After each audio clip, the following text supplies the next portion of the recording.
Hello, students, and welcome back. Today we're going to talk about the self, the psychology of the self. The self is a pattern of thought, feeling, and action that we perceive in our own mind. It's our sense of being a unique individual, of recognizing your own personal history, present and future, your relationship with others. This is your interpersonal self, and the degree to which you believe you have free will. This is self awareness. Altogether, this gives you your self concept. So, your self concept is the way that we see ourselves, including our demographics, our personality, our relationships, physical attributes, and other social roles. So, I want you to take a quick second to look at your profile picture on social media, whatever it is. What does it say about you? What message are you trying to convey? Here's mine. So, there are higher rates of depression among women. And this might predict that women would have lower self esteem than males. So, there was a very large meta analysis study done with thousands of participants, and males had a very small advantage over females in self esteem. This advantage is larger in adolescence than it is in early adulthood, but it dissipates with age.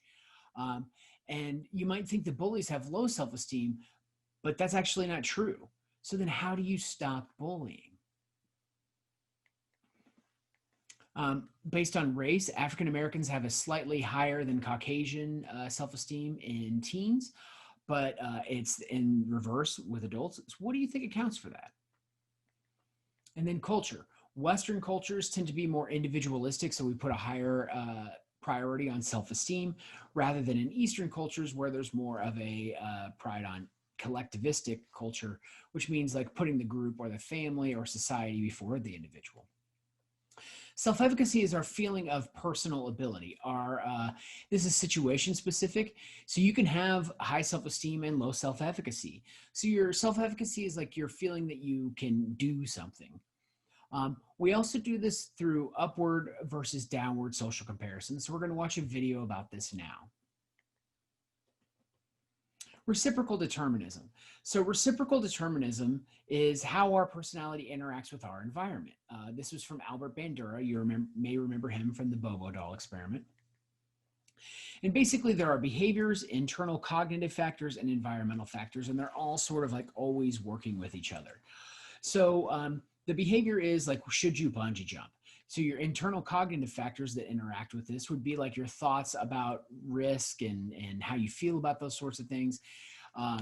What your friends have told you about it, for example, your environmental factors. Like you have friends that are also jumping, so maybe you're going to jump too, or you're in a situation where people are actually bungee jumping. Like these are all interacting and deciding whether or not you're going to do something. Here's some examples of reciprocal determinism. So imagine that a person doesn't really wish to work at a particular job. That's the cognitive factor. They dislike their job, but they are in circumstances where they have to work there. Maybe they need the money or something. So this is going to make them dislike their job. And so as a result, they're going to have poor performance. So this is the behavior. In return, this is going to result in people acting inappropriately, making their colleagues dislike not only their work, but also them. So this creates an environment, which the environment's going to make the situation worse for everybody. So they're going to hate their job more, work less hard, and so on and so forth. So that's sort of a negative example.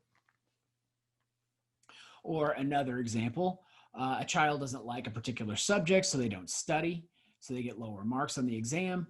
This leads to the child receiving, reprimands from both their teacher and probably their parents. So that's the environment, which makes them, study even less because they don't like it. So another way to think about this, like let's go back to this example. Let's go back to this example here. If let's say you have a boss who really believes in their employees, so they treat their employees well, which makes the employees want to work harder and makes them love their job. So it can be a positive thing too, reciprocal determinism. It's not all bad.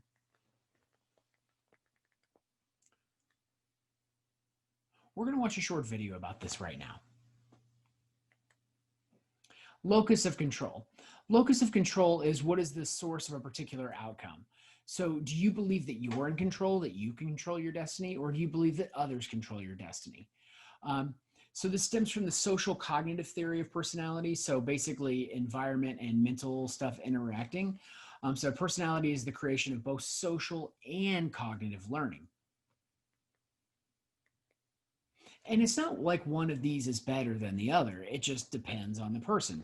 So having an internal locus of control can be very good, but what happens when you try your hardest and you don't have positive outcomes? It can cause people to get depressed or want to give up or something like that. The same with external locus of control. If you have a destiny that controls you, what happens when bad things happen? What does that say about your destiny? We're going to take a quick locus of control quiz right now. Two personality types. You've got type A. These people are highly organized, time conscious, competitive, businesslike, have trouble relaxing. Type B, on the other hand, patient, relaxed, generally lacking in any sense of urgency. So either of these can be good or bad. Here it is in cartoon form. Are you type A or type B? Let's find out now. So the type A personality, again, here's another way of looking at it. One of their troubles is flexibility, whereas with type B, it's about consistency. But I thought I might show you this in cartoon form while we end things today.